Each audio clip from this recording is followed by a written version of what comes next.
ഓടും കുതിര ചാടും കുതിര. അൽത്താഫാണ് ഈ സിനിമയുടെ സംവിധായകൻ.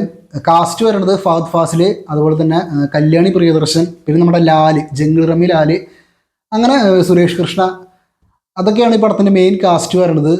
സിനിമ കണ്ടു കഴിഞ്ഞപ്പോൾ എനിക്ക് തോന്നിയത് എന്തിനോ വേണ്ടി ചാടിയ കുതിര. അങ്ങനെയാണ് സിനിമ കണ്ടപ്പോൾ എനിക്ക് തോന്നിയത്. പേഴ്സണലി ഒട്ടും വർക്കാവാത്തൊരു സിനിമ. എങ്ങനെയെങ്കിലും ഇതൊന്ന് തീർന്നു കിട്ടിയാൽ മതി, എങ്ങനെയെങ്കിലും ഈ സിനിമ ഒന്ന് തീർന്നു കിട്ടിയാൽ മതി എന്ന മൈൻഡോട് കൂടിയാണ് ഈ സിനിമ കണ്ടു തീർത്തത്.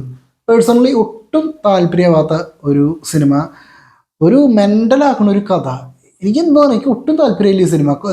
ആകപ്പാടെ ഈ സിനിമയ്ക്കകത്ത് ഒരു പോസിറ്റീവായിട്ട് തോന്നിയത് നമ്മുടെ ലാല്, ജംഗിൾ റമി ലാലിൻ്റെ കുറച്ച് കോമഡി അവിടെ ഇവിടേക്ക് ആയിട്ട് വർക്കായി. അതാണ് ആകെ ഈ സിനിമയ്ക്ക്. ഇതിൻ്റെ മെയിൻ പ്രശ്നം എന്തിനാണെന്ന് പറയും ഈ പടത്തിൻ്റെ, ഇത് കുറേ നേരമുണ്ട്, 2-2.25 മണിക്കൂറാണ് ഈ സിനിമ. ഫസ്റ്റ് ഹാഫ് എങ്ങനെയൊക്കെയോ കണ്ടിരിക്കാന്ന് വിചാരിക്കാം, സെക്കൻഡ് ഹാഫ് അങ്ങോട്ട് തുടങ്ങിക്കഴിഞ്ഞാൽ ഇത് തീരാറായെന്ന് വിചാരിച്ചിരിക്കും. കഴിയില്ല, ഇത് ഇപ്പം കഴിയുമെന്ന് വിചാരിച്ചിട്ട് ഈ സാധനം കഴിയില്ല. അങ്ങനത്തെ ഒരു പടം. ഭയങ്കര ഒന്നാമതോ തല്ലിപ്പൊളി കഥ 2.25 മണിക്കൂർ വലിച്ചു നീട്ടിയേക്കുക. അതാണ് ഈ ഓടും കുതിര ചാടും കുതിര. ഓണത്തിനൊക്കെ ഇറക്കി വിട്ടൊരു സാധനം നോക്കി. ഇന്നലെ 2 സൂപ്പർ പടം കണ്ടു. ഇന്നലെ രാവിലെ ഹൃദയപൂർവ്വം കണ്ടു, വൈകിട്ട് ലോകയും കണ്ടു. രണ്ടും ലോക പ്രത്യേകിച്ച് 2 റിവ്യൂ നമ്മൾ ഓൾറെഡി ഇട്ടിട്ടുള്ള തന്നെയാണ്.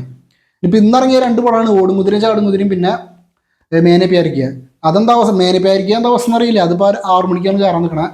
എന്തായാലും ഇത് കൊള്ളാം, കേമായുണ്ട്.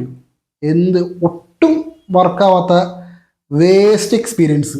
അതിൻ്റെ അപ്പുറത്തോട്ട് ഈ സിനിമേനെ പറ്റി ഞാൻ കൂടുതലൊന്നും വലിച്ചു നീട്ടുന്നില്ല. എനിക്ക് പറയാൻ താല്പര്യമില്ല, കൂടുതലായിട്ട് പറഞ്ഞാൽ കൂടി പോകും. അതുകൊണ്ട് തൽക്കാലം ഞാൻ ചെറിയൊരു റിവ്യൂവിൽ, എത്ര ആകെ 2-3 മിനിറ്റ് ആയിട്ടോളം തോന്നുന്ന റിവ്യൂ, എന്തായാലും ഇതിൽ കൂടുതൽ എനിക്ക് പറയാനില്ല, ഇത്ര പറയുള്ളൂ.